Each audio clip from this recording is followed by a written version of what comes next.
रिद्धिमा ने अथर्व को अपने अतीत की सारी बातें बता दी थी और फिर वादा भी किया कि आगे से वो कोई भी बात नहीं छुपाएगी। दूसरे दिन अथर्व भी काम के लिए जल्दी निकल जाता है और रिद्धिमा भी ऑफिस जाना शुरू करती है। ब्रेक के दौरान जब रिद्धिमा चाय के लिए जाती है तब वो कुछ लोगों को बातें बनाते हुए सुन लेती है।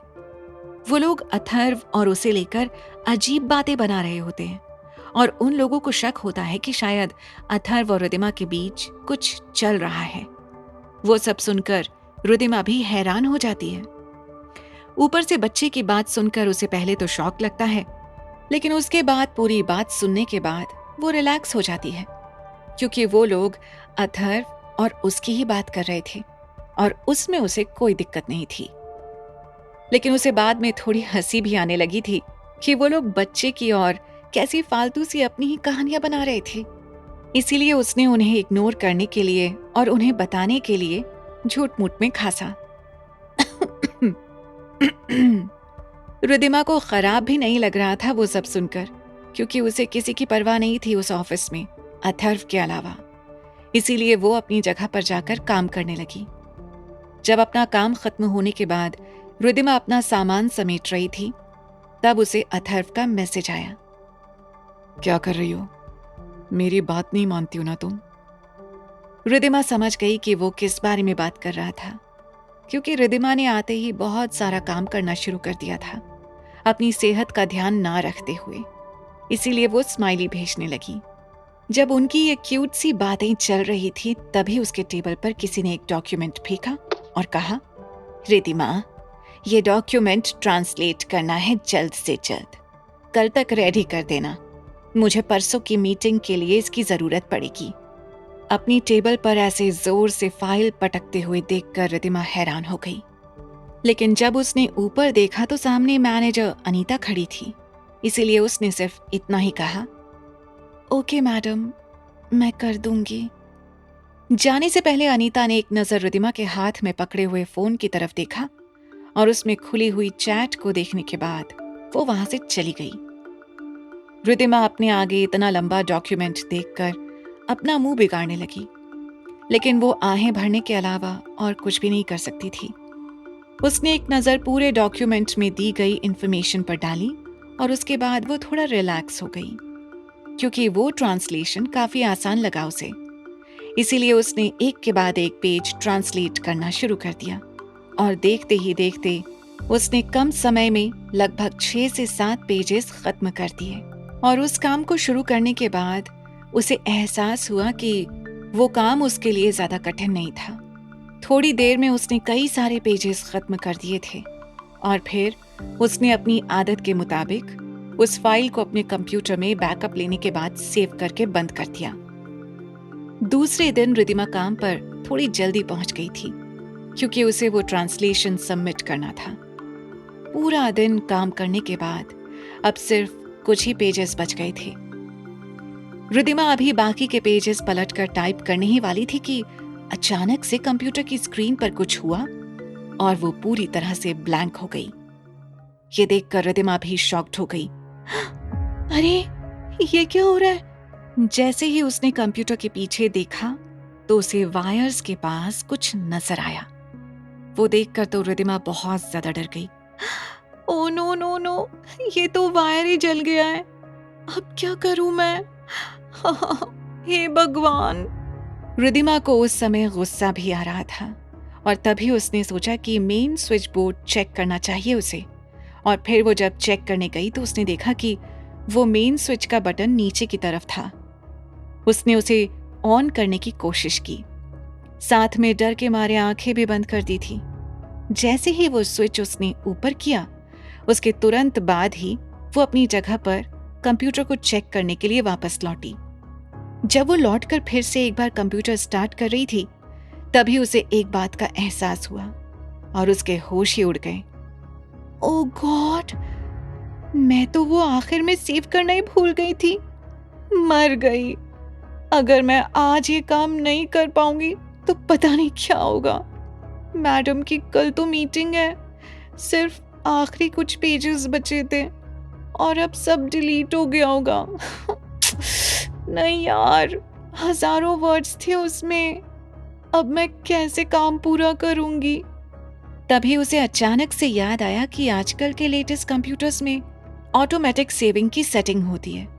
लेकिन उसका ये कंप्यूटर थोड़ा अलग था, क्योंकि उसका काम भी ऐसा था, इसीलिए उसके कंप्यूटर में वो सेटिंग नहीं थी। अपनी बदकिस्मती के बारे में सोचते हुए रिदिमा को बहुत ज्यादा गुस्सा आ रहा था। जो काम उसका थोड़ी ही देर में खत्म होने वाला था, अब उसे पूरा एक बार फिर से करना पड़ेगा। तब तक काफी लेट हो गया था और लगभग सभी लोग वहां से चले गए थे।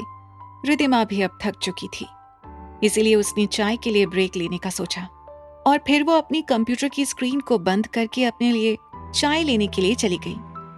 पूरे ऑफिस में उसके अलावा और कोई भी नहीं था, इसीलिए उसके जूतों की आवाज सब जगह गूंज रही थी।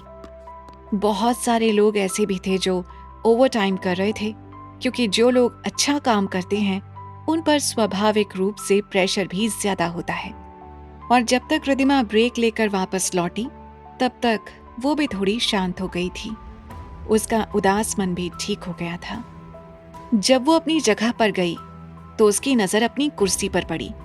उसने देखा कि कुर्सी का मुंह अंदर की तरफ मुड़ा हुआ था, जैसे किसी ने कुर्सी हिलाकर वापस रख दी हो, क्योंकि उसे याद आया कि जब वो जल्दी में खड़ी हुई थी तब कुर्सी पीछे की तरफ और ज्यादा टेढ़ी हो गई थी, नीचे के व्हील्स की वजह से।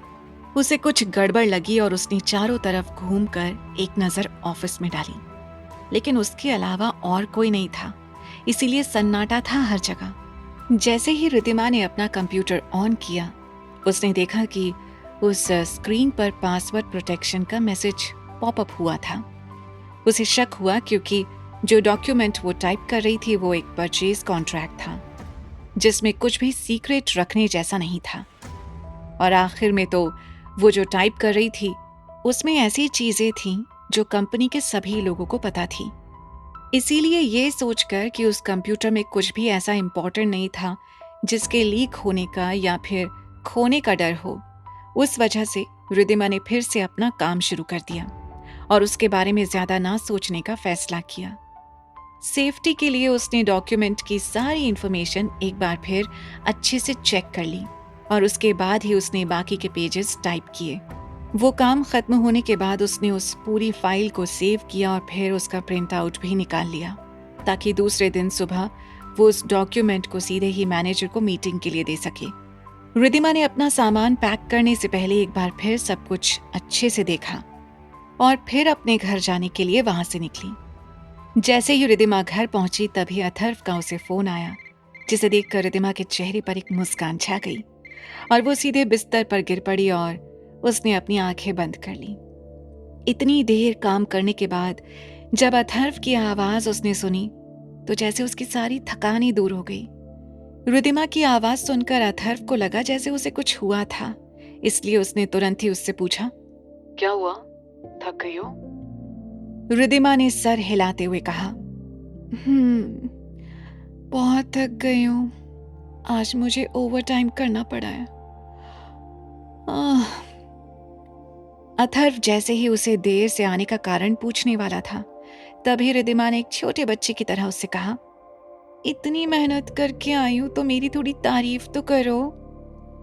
रिदिमा की ये बात सुनकर अथर्व जोर जोर से हंसने लगा और उसने रिदिमा को प्यार से कहा,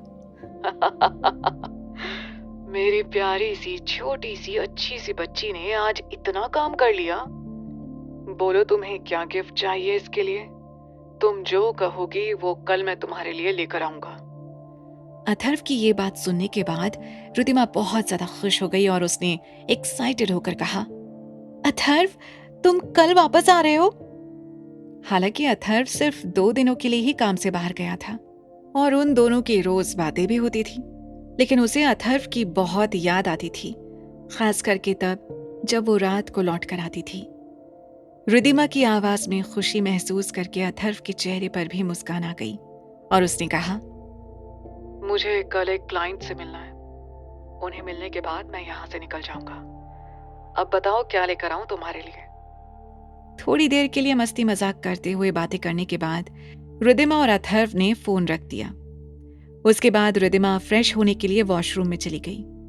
फ्रेश होकर बिस्तर पर लेटने के बाद जब वो अपना फोन देख रही थी, तब उसने कुछ नोटिफिकेशंस देखे और वो हैरान रह गई। विराज मल्होत्रा की नई तकनीक है खतरनाक। विराज मल्होत्रा का नया प्रोडक्ट रिकवरी कंपनसेशन, भारी नुकसान, करोड़ रुपए से भी अधिक। ऐसे कई सारे नोटिफिकेशंस देखने के बाद रिद्धिमा सोचने लगी, क्या विराज की कंपनी में कोई प्रॉब्लम है? ऐसी कौन सी टेक्निक का इस्तेमाल कर लिया उसने? तभी मैं सोचूं कि इतने दिन से वो इतना शांत क्यों था, वरना तो उसने मुझे परेशान करने की ठान ही ली थी। रिद्धिमा ने अपना फोन साइड में रख दिया, लेकिन विराज के बारे में सोचते ही रिद्धिमा को मन में कुछ अजीब सा महसूस होने लगा, जैसे कुछ बहुत बुरा होने वाला हो। उस चक्कर में उसको अपने घाव का भी ध्यान नहीं रहा और उसने ऐसे करवट ली कि उसे दर्द होने लगा और फिर पूरी रात वो ठीक से सो भी नहीं पाई। वो सिर्फ करवट बदलती रही और सुबह होने का इंतजार करने लगी। अगले दिन सुबह जब रिद्धिमा उठी, तब भी उसके मन में अजीब सी घबराहट हो रही थी, जिसके बारे में उसे भी कुछ समझ नहीं आ रहा था। लेकिन जब उसने अपना फोन हाथ में लिया तो अथर्व के कई सारे मैसेजेस थे, जिनमें उसने और कुछ नहीं, सिर्फ रिद्धिमा को अपना ध्यान रखने के लिए कहा था। रिद्धिमा को वो देखकर अच्छा लगा, क्योंकि अब अथर्व के लिए उसके जीवन में रिद्धिमा से ज्यादा इंपॉर्टेंट और कोई नहीं था। उसका मूड अच्छा हो गया और वो सिंपल सा नाश्ता बनाकर और उसे खाकर ऑफिस के लिए निकल गई। जब वो ऑफिस पहुंची और उसने कंप्यूटर ऑन किया, तब उसे याद आया कि उसे मेल भी करना था वो डॉक्यूमेंट। इसलिए रिद्धिमा ने वो फाइल खोली और कुछ रिकमेंडेशंस ऐड करने के बाद वो मेल कर दिया। उसके कुछ ही देर बाद रिद्धिमा की डेस्क पर उसकी मैनेजर का फोन आया और वो चिल्लाकर कहने लगी, रिद्धिमा, जल्दी से कॉन्फ्रेंस रूम नंबर 3 में आओ, अभी। उसकी आवाज सुनकर रिद्धिमा चौंक गई। उसे समझ नहीं आया कि क्या हुआ होगा। आखिर क्या हुआ होगा? क्या उसके बनाए हुए डॉक्यूमेंट में कुछ गड़बड़ होगी? क्या फिर से उसे गलत साबित करने के लिए किसी ने साजिश की होगी?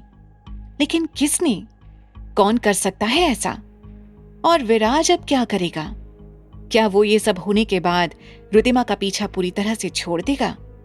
जानने के लिए सुनते रहिए मेरे नाम तू, सिर्फ पॉकेट एफएम पर।